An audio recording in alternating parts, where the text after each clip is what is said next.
right, well, hello to the viewers of the channel. Today I have a very special episode and one that I've been working nonstop towards for months now with our guest. We are being hosted by Performance Driveline Engineering in Clinton Township in my home state of Michigan. We have a very special guest, as I mentioned, with us, a well-renowned driveshaft and machine balancing expert, a veteran of the industry. Even if you haven't met him before at SEMA or PRI shows or other events, you are bound to have come across his name when reading articles about driveshafts from LSX Magazine, HotRod.com, Dragzine, Street Muscle, among other automotive events and magazines, where he was consulted as a driveline technology and manufacturing expert to provide significant contributions for automotive technology articles. Steve Raymond, thank you very much for carving out the time out of your busy schedule for us CTS-V enthusiasts, and especially enthusiasts of the V1 platform. Can you please tell us more about PDE and your automotive background? You're very welcome. Glad that you stopped through and we could do this. So I have spent the last 25 years, just a little over, as the general manager of Dynotech, and more recently, the last 2 years, as the owner and operator of Performance Driveline Engineering. So I've been involved in the aftermarket driveshaft business for about 26 years now. Prior to that, I left GKN Automotive running their North American test lab as the test lab manager and chief development technologist for the Toyota programs, running CV shafts, half shafts, things of that nature. Very good. And now you are in PDE. Can you tell us a little bit more about PDE and how that started? So PDE, Dynotech Engineering was a fixture in the aftermarket business for a long, long time. And our owners decided they did not want to pay to move the operation. They chose to shut it down and close the business. I acquired all the assets, all the inventory, gave all the employees their jobs going forward, and we had to rename it, and Performance Driveline Engineering is kind of what came from that. And then, since we've done that, we've been very much a clone to what Dynotech did, and that was building and developing aftermarket drive shafts for everything from mom and pop street rods to the professional race series around the country.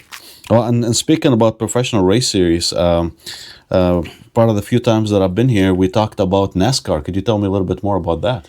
So we are lucky. We get to do lots of NASCAR business. At one point, we had 98% of that business captured.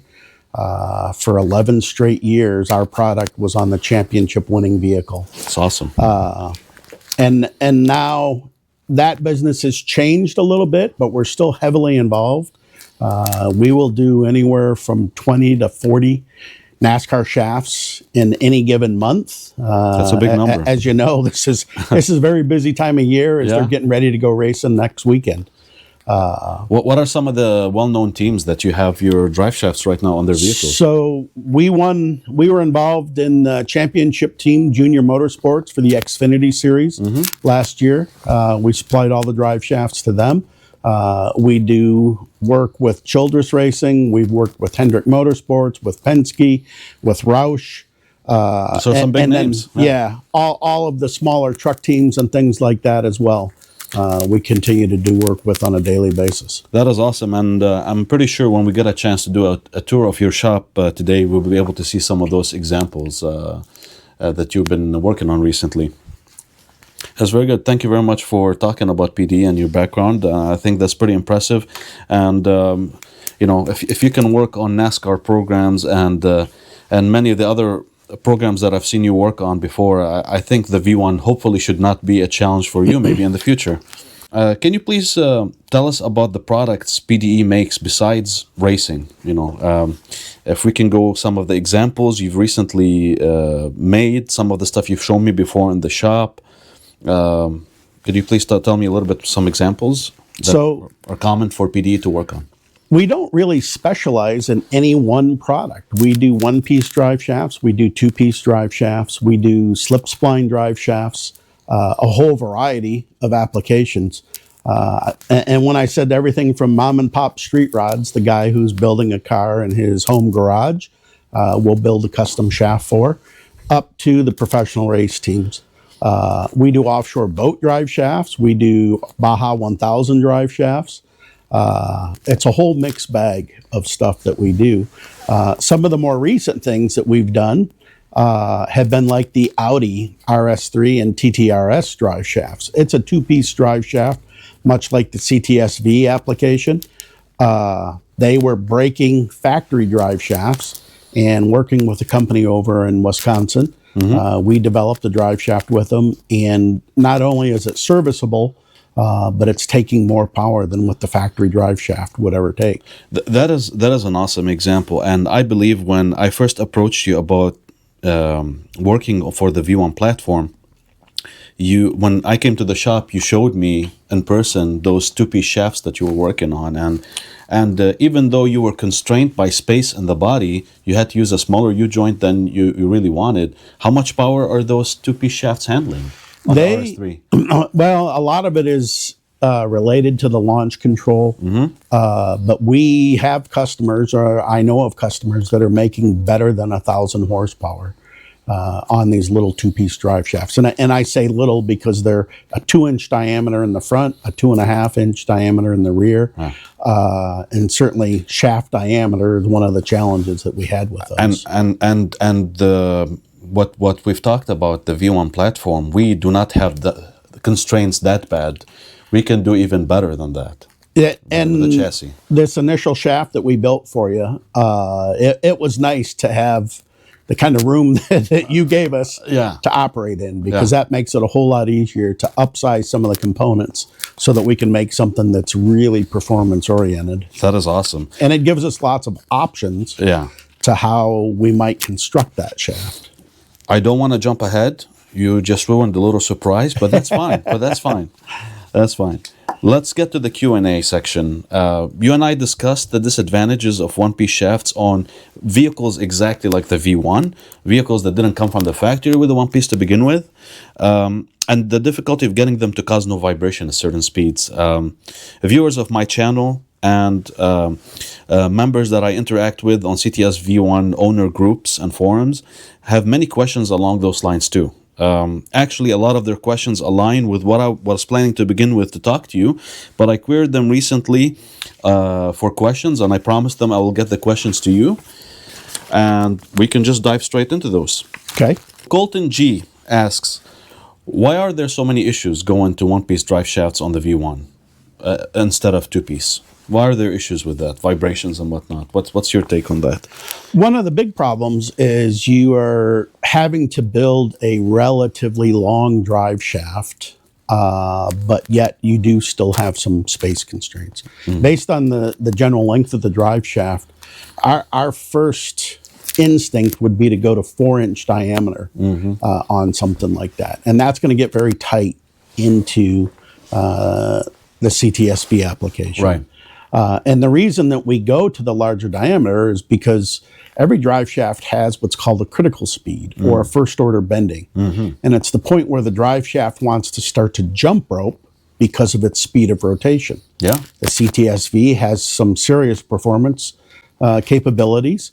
And because you can spin that drive shaft pretty fast, you can run into that phenomena of first order bending. What predicates what first order bending is, or where that falls, is the length of the drive shaft.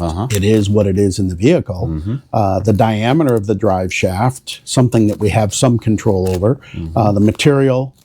And then there's some little things that make subtle changes, maybe 100 RPM or so, that we can do with part of the build. But it can become a very limiting factor. And if you get near or at critical speed, if you get near critical speed, you're going to bend the drive shaft. It's going to take a banana shape. Over time, it'll get worse then. It can happen in a single occurrence if you get close enough to critical speed. Yeah, especially if you're drag racing and putting a lot of load on the car. Exactly. Exactly. You know, a lot of these cars that are running the one-piece shafts are about like 600, 700, 800 crank horsepower. That could definitely help that get faster. And as soon as you reach that phenomena or get close enough to it, and the drive shaft takes a set and bends, you will forever have a vibration in That makes sense. Some people might have an initial good experience because they were driving a little bit tame, but then they're gonna get those vibrations. It gets worse. Most of them are commenting that they're seeing this 70 miles an hour, 75, 80 miles an hour, you know.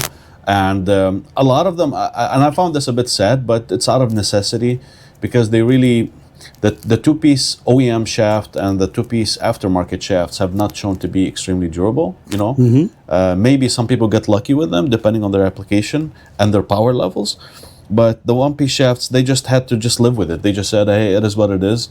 But I think for a performance sedan that is meant to be on the street a little bit more than other cars, right? It's kind of like annoying to live with something like that. So that's understanding the reasons behind it, right, would help us get to a little bit better solutions, I think. So Christine S asks, the company that made my one-piece shaft swears up and down that their shafts are balanced and don't cause vibration problems. I've been troubleshooting vibrations on and off for a year now. And I would like to add to what Christian is saying is that the average drive shaft is usually typically balanced 3,000 to 3,500 RPM, I think. And do you think that is sufficient for such applications, especially when you do a one-piece shaft for a performance vehicle that has an independent rear suspension and is very long and it was originally designed to be a two-piece shaft? I know in interviews you've done before, you've mentioned when you were at Dynotech that you guys used to bounce at much higher speeds than that. Can you shed some light on this? You know, the balancing speed and why? I believe those businesses when they say we've done our best to balance the one-piece shaft, but when the customer takes it, he says, I believe them too when they say they're having vibrations. Nobody has an interest in not to report the truth here. So what do you think is the missing link there? And then I don't think that any of it is truly being deceptive. Yeah. People may experience balance, but yet these other companies are doing everything they can to balance the drive shaft. Right. One of the phenomena about balance is imbalance does not change with speed. You measure imbalance is radius times mass. So an inch ounce is a 1 ounce radius, or I'm sorry, a 1 ounce weight at 1 inch of Diameter. radius. Yeah, radius. Okay. So that's an inch ounce of imbalance. What changes is the force that's created by that imbalance. That changes with speed, of course, and it goes up exponentially. So if you balance something at 1,500 RPM, you can get a reasonable balance number. But when you take it from 1,500 RPM up to 7,500 RPM, you create a much bigger force on it. Yeah. Or around like 6,500, which these vehicles are redlining at typically. Yes. Yeah. So they are balancing it, but it's not to an exact enough number to keep the car happy. And that's where the advantage of high-speed balance comes in. Most aftermarket companies can't balance any faster than 1,500 to 2,000 RPM. Okay, so not even the number that I was thinking about. 3,000 to 3,500 is kind of production OEM balance speeds. And at your shop, when you do one-piece shafts, what are you typically balancing at? One-piece shafts, we target a minimum of 5,000 RPM. As long as the drive shaft will support that kind of speed. We take our NASCAR stuff up to 7,500, 8,000 RPM. That's very impressive. But again, as long as the product will support that kind of speed. Of course, as long as it will not disintegrate at those speeds. Yeah. Because of critical speeds and whatnot, right? Well, and there's a lot to be said for the movement of the drive shaft. One of the things that the OEMs found, and we used to do a lot of R&D work for Ford, GM in our early days and formation of Dynotech. We found that if you dynamically excite the drive shaft because of its speed of rotation, you can get a much better balance. Well, that usually happened at a minimum of 3,000 RPM, 3,500 RPM. sort of range. So that's why the OEMs often balance at that speed, is because they are starting to dynamically excite the drive shaft, and they get a better balance on it. Could you tell us a little bit more about the dynamic excitation? The dynamic aspect of it is you get the drive shaft to start to move the same way it would move in the vehicle. Universal joints have clearance. While they may feel very snug, a very small amount of clearance, a thousandth of an inch, times the weight of that end of the drive shaft is automatically some level of imbalance. I see. So, and if you can force that drive shaft to dynamically move because it's searching for that clearance or being affected by the clearance, then now you can place the balance weight in a better position because there's imbalance due to concentricity and density issues within the material. There's imbalance as a result of clearance within the system because you've stacked up a lot of components, creating a whole series of clearances within the drive shaft. When you can dynamically excite it and get those clearances to show themselves, you can get a much better balance. Makes sense. Makes sense. Well, so thank you for the in-depth explanation. I think that's very good, and it definitely, you don't hear the discussion about one-piece shafts happening on that level. It's just typically very vague vibration at this speed, right?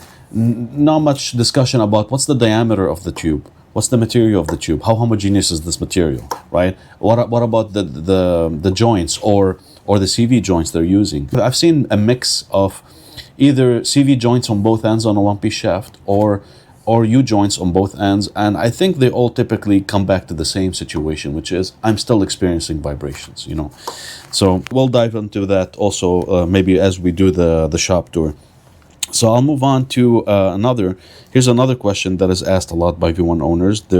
Their two-piece shafts develop vibrations even when sometimes brand new, right? So this is not a question about the age of the shaft.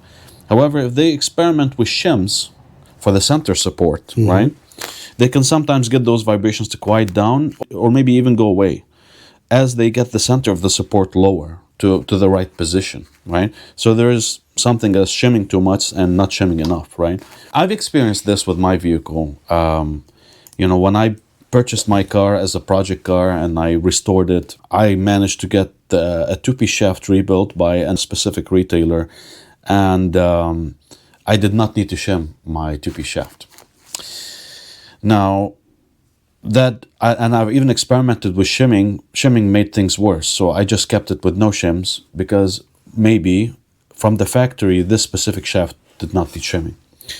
Now, what happened is that stayed true for me, even though my shafts were not living much longer than a year, even though I drive my car 8 months. When I switched to using a JXP support, I don't know what happened, but the JXP was great, but I needed to shim. So it got me thinking, the softer OEM center support bushing, is that maybe playing a role with masking the need for shimming? Because the JXP uses a stiffer bushing. That's one of its qualities, right? They have different levels of stiffness, but they're stiffer overall than the OEM. The OEM, when I used the JXP bushing, I could not budge that shaft much under the car. When I had an OEM style rubber bushing, you could easily shake it by hand. So it seemed to me that I didn't need to shim before because that softer bushing allowed the movement, and now that I have a more rigid bushing, I really needed to get it right. So can we talk about shimming and bushings in general? Yeah, absolutely. And you're spot on with your comment that the softer bushing does a better job of absorbing and kind of masking vibration. Yeah. Most of that vibration comes from imbalance, misalignment of the drive shaft, or operating angles that are inducing some vibration.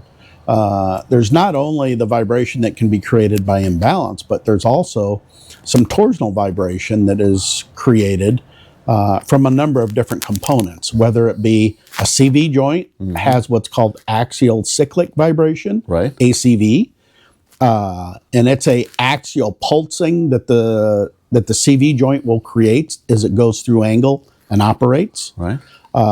Universal joints will create a twice per rev pulse where they speed up and slow down. They're not constant in their velocity. They're not constant velocity, right? And if you don't get your universal joint angles correct, the front and the back acting in the same manner, then that can cause a torsional vibration. And sometimes these stiffer mounts, we hear of people going to polyurethane mounts all the way around the car. Well, 9 times out of 10, it becomes a much stiffer ride, and you're going to be much more sensitive to those vibrations. You're going to experience more NVH. Yes. That's probably one of the reasons why OEMs don't use polyurethane, besides the expense, right? Is because the rubber does such a good job at masking certain features. Yes. And, when you're building something like a dedicated race car, that's great. You don't really care. But when you have a car that is mostly street-driven, I think you should care, in my personal opinion. Even though some people say that they don't really care, because some people even running solid engine and transmission and differential mounts on the street. I find that a bit excessive, but that's a bit of a niche, I think. You wouldn't expect the average person to be driving with solid mounts on the street, And people have to understand or realize that there's a fine line to walk there between creature comfort and no NVH and ultimate performance, but yet you're going to bring some of that NVH back into the system. And another thing is, even though if somebody is tolerant of NVH, you have to consider that those rubber bushings were allowing less. They were taking up the wear and not transmitting it to the rest of the mechanical system. Yes. Right. The more vibrations, now that shaft will experience those vibrations. It's going to, and correct me if I'm wrong, there's going to be a little bit more motion it's dealing with, right? And that's going to create wear issue on other components. And like it may CVs not... and U-joints, yeah. And it may even fall outside of the drive shaft, but it'll go into the pinion bearings. It'll go into transmission bearings. And maybe start bending flanges. And any number of things can start to happen as you drive those forces somewhere else into the vehicle. That is a very important point to talk about. I'm glad we touched on this, is that, sometimes people think that modifications happen in a vacuum. It's a system. The whole car is a system, and you really have to be careful when you push certain component too far, that you are not affecting another area without knowing it. You're not just affecting the driver and his comfort, you're maybe affecting the longevity of the system as a whole. So thank you for diving into that. I'll go to another question. Matthew C asks, can you talk about driveshaft center support bearing shimming techniques? Right. So we talked about the shimming, right? You need, it makes sense. You have a more stiffer bushing. You need to shim more. And maybe we went into another tangent area, but I'm glad we did. But how do you determine? So this vehicle came from the factory with the 2-piece drive shaft, and some of them were shimmed from the factory. They had factory shims. Most of them, I would say, weren't. So what's Matthew is asking, what's the best way to figure out how much you need to shim? Now, I'll expand on that, is that in some of the CTS-V groups, there's a common procedure by one member. I think his name was Sean, but anyway, he mentions that you take this guibo, you remove the guibo, and you mount the three bolt flange to the 3-bolt flange of the transmission directly. And basically, you finger tight things around, on both ends, and that's how. And you see where the center support is resting, so kind of like making this 2-piece shaft a little bit more rigid, right?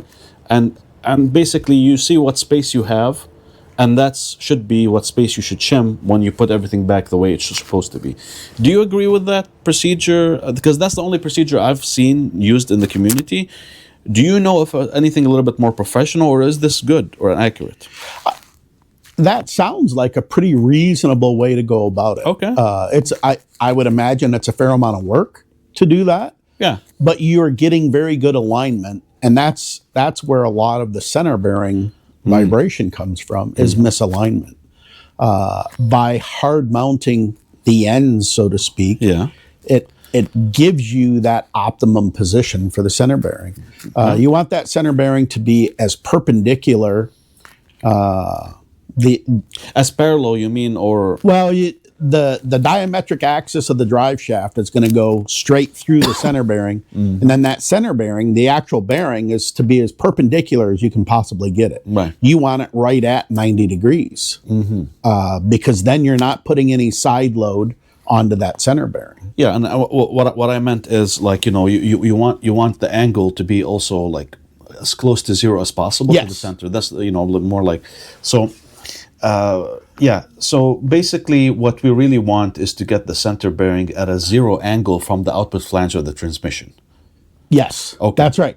You want those to be parallel. The center yeah. bearing and the flange of the Okay. transmission to be Okay. parallel. Okay. But you have to or inline. remember, Yeah. you have to remember that the drive shaft may run at a slight angle up or down in order to get to the pinion yoke. So if it runs at a slight angle, because the SGF or the rubber coupling at the front is made to absorb 1 to 2 degrees of joint angle, and the CV at the rear is made to absorb significantly more than that, 8 to 10 degrees of joint angle. Yeah. You get suspension movement in the rear, and you get roll up as a result of torque, causing some of that movement back there. But you're trying to set the vehicle up for its happiest position in a ride. Where it spends most of the time. Yeah, in a dynamic condition, but you have to set it up statically. I think I understand what you're talking about. Is that what you want to do is when the vehicle at a steady state, that's when people really experience the vibrations. Because nobody talks about vibrations they experience as they go from 80 to 90 or 90 to 100. They're talking about more like when cruising at most speeds, they should not experience those vibrations, and that's really what you want, because as you accelerate, there are certain angles. The pinion of the differential is shooting up, right, and probably on the transmission there's up and down movement, right, as you accelerate and decelerate. So yeah, those are a little bit harder to pin down, but at least you want to get your steady state proper. Yes. And those are the angles we're talking about, not dynamic angles, more like static angles, right? Yeah. And so you went over an important point, which is the flex disc or the rubber or the Guibo coupler, right? People underestimate the importance of that thing, right? Especially in a vehicle like that. They want just like an aluminum adapter that bolts up straight to the transmission output flange and then couples to the drive shaft, and Bob's your uncle, right? But they kind of like underestimate the job that the flex disc was doing. It wasn't there just for NVH, it was also to help you in a non-perfect situation absorb that misalignment. So could you talk a little bit about that? Yeah, and I guess one of the best examples I have for you with people going to aluminum style replacements for those flex discs is in the Corvette torque tubes. Guys in race cars will use solid aluminum couplings versus rubber couplings because you get rid of the potential and the load issues that can go with the rubber couplings. But those cars have terrible NVH characteristics. They are very noisy. They feel very grumbly when you run them because it's a hard mount now. And you have to get your alignment almost exact or you're going to fatigue pieces. And not only your static alignment, but the problem is now your dynamic angles, right? The flex disc was absorbing some of that dynamic motion. Exactly. And now it's not. So inside those flex discs, there's I always want to call it like a Kevlar winding that is in there to add significant strength to them.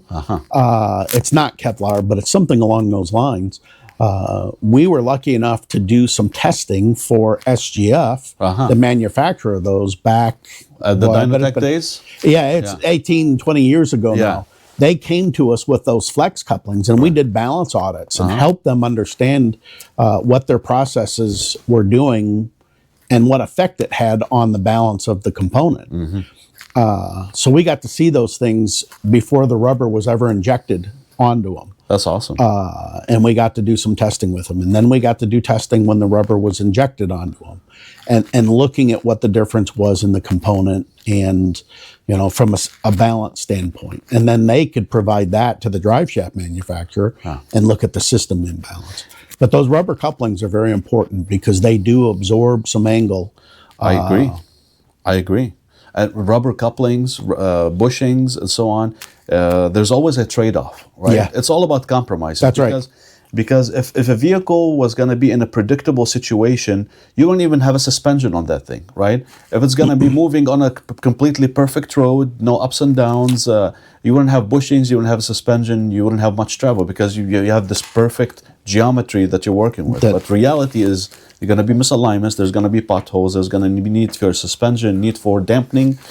So one of the things I've heard one person say about those Guibo discs is, oh, I don't like them in my car because they produce a certain amount of lag and motion or slackness. What do you have to say about it? Do they really or not? There is some compliancy there. Yeah. I've talked with drag racers that say that they see that same compliancy in carbon fiber drive shafts. You get more wrap up of the system than you do with a chromoly drive shaft. Sure. So I can imagine that some of that exists in the rubber couplings. But that's something you would notice on the street, though? I would be very surprised if somebody's truly feeling that. Yeah. That true lag because of the rubber coupling. Makes sense. I've driven cars that had this and that, right? I couldn't notice that just street driving. Maybe if you're drag racing, maybe, Yeah, and even then, you've got to be in an incredibly controlled surface. A very hard launch also. Yes. Wow. Yes. Makes sense. Like if you want an instantaneous takeoff, yeah, you might feel a millisecond or 2 or 3 of delay maybe while that system complies with the motion. So yeah, thank you very much for going into that. Now, here's Andrew B got a wealth of questions on this topic, and I thought a lot of his questions are pretty good because I've had some of those I've had them in mind as well. Are there any cheap tricks, in a good way, that Steve likes to use to check alignment of drive shaft? Perhaps some sort of flange-mounted laser, perhaps, right? I've heard of some manufacturers that have used something like a kind of like a rifle scope that mounts to like a flange or so on. So you get the idea of what we're talking about here. Is I'm sitting at the output flange of the transmission.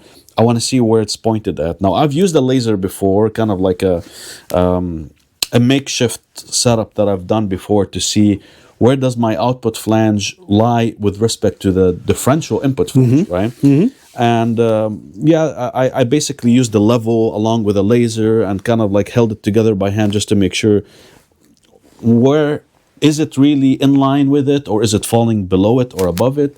And yeah, I've got some output with that, but what do you think about that? I've done everything. So one of the things that we spent a lot of time with at one point was with NASCAR teams, trying to optimize their setup, especially at some of the big ovals, Daytona, Talladega, getting the car to be as efficient as possible for driveline. And we actually worked with race teams, and then we worked with Ford Motor Company because they had an entire simulation rig that simulated an entire race on the drivetrain. And by trying to get the most efficiency out of the drivetrain, we've used lasers, construction lasers, things like that. We've used digital levels, angle finders, all kinds of different things. No one thing was a silver bullet, is what we found. It always took a little trial and error.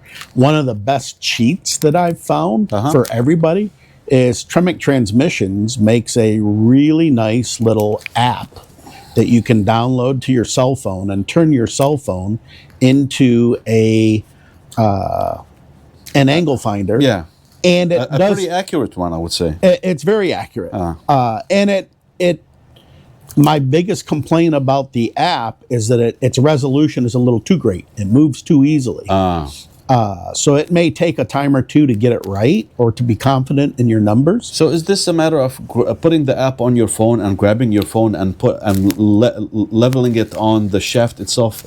Is there some fixture that you would use to do that? No, or you would have to put it right onto the drive shaft or right onto the output flange of the transmission. But it'll calculate your driveline angle between the two pieces. So now you get the angle that exists between the output flange of the transmission and the drive shaft position. That's where it may come in, handy at helping you determine the shim. It powered off. Yep. Camera got too hot. Okay, so we have to redo that segment.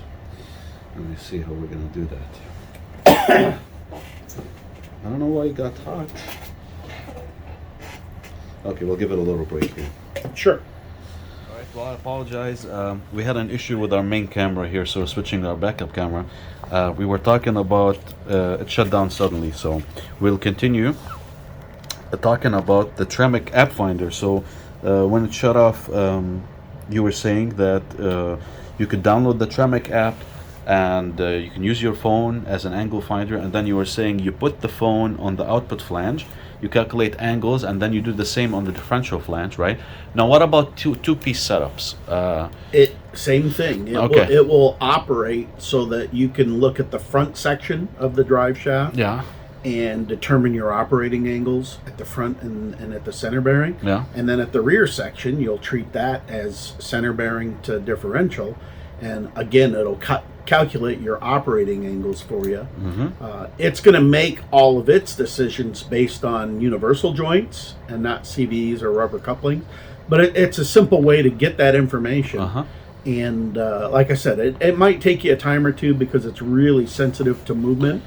But it works well. It's actually based on a program that I wrote in Excel where I can input data and then it'll do all the calculations for you.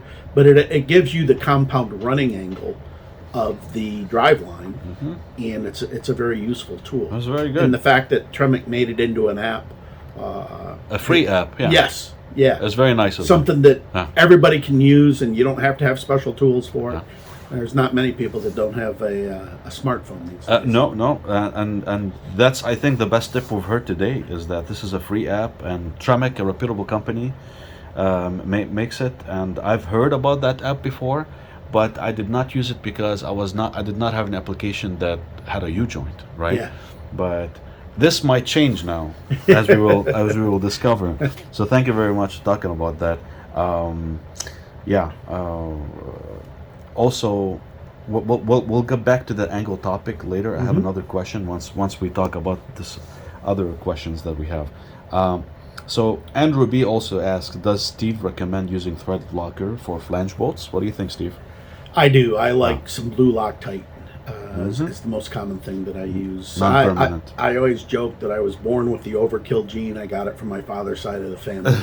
If some is good, more must be better. But yeah, I like to use a little thread locker every chance I get. Good. Yeah, blue Loctite, for example, like 243, like an oil-resistant formulation, also I think would be good. That's what I use on my drive shafts, and haven't had an issue. I've paid the price when I've forgotten to do that.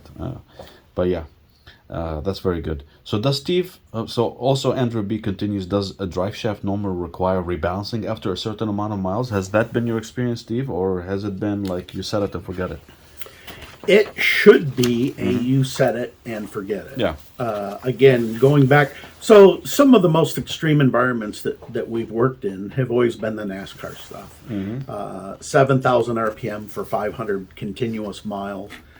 Takes its toll. Yeah, then the only break that they get from that is a pit stop, and that's a pretty violent an event in itself because the cars go through wheel hop and things like that.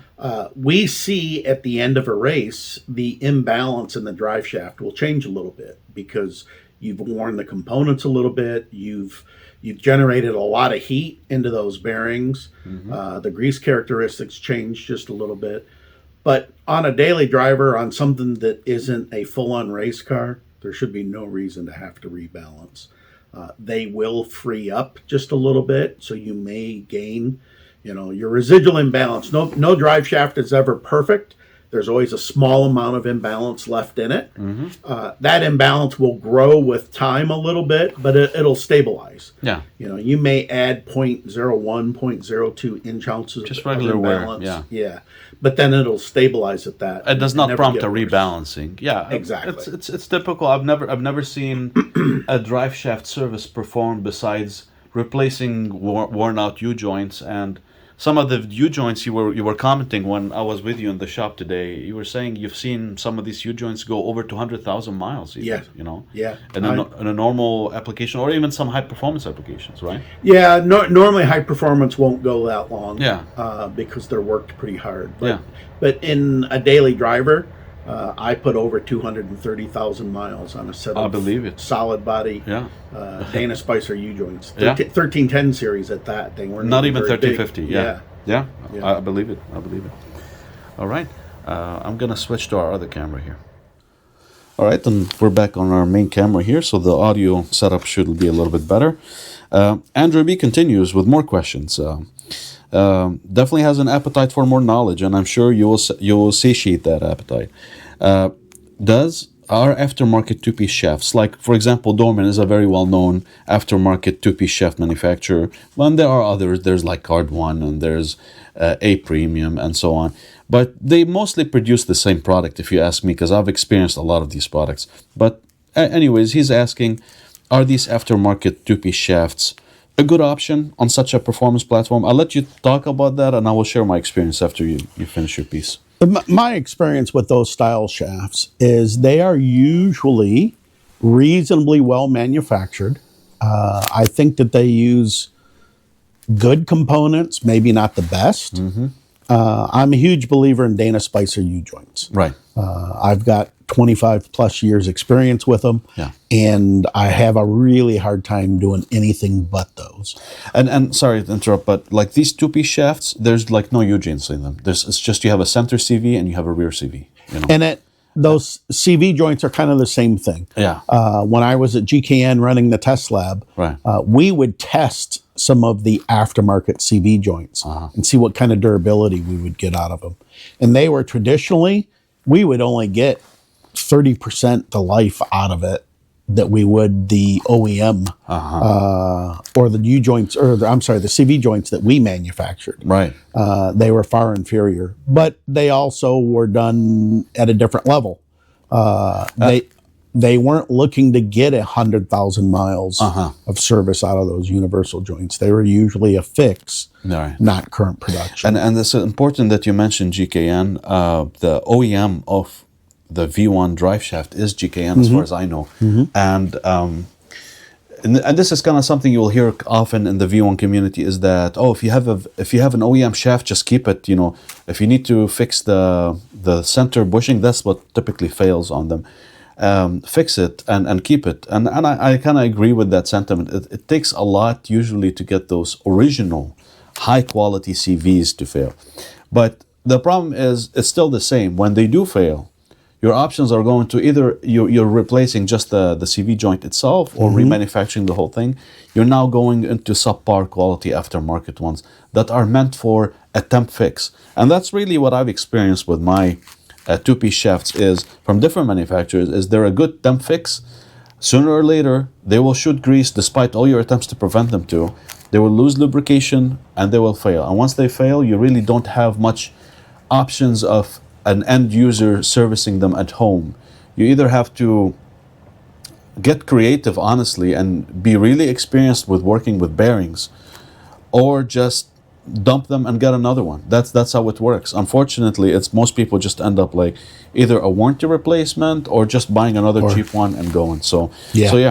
And it again with some of that is I've always equated what we do in the drive shaft world. If you think of aftermarket engines, you can go and buy an aftermarket replacement engine. It's very different than going and buying a race engine. Right. And when you use high technology to build stuff, use the very best of components in that build, makes a world of difference. Yeah, that's true. Well, And Andrew, again, has more questions. We will get them all, Andrew.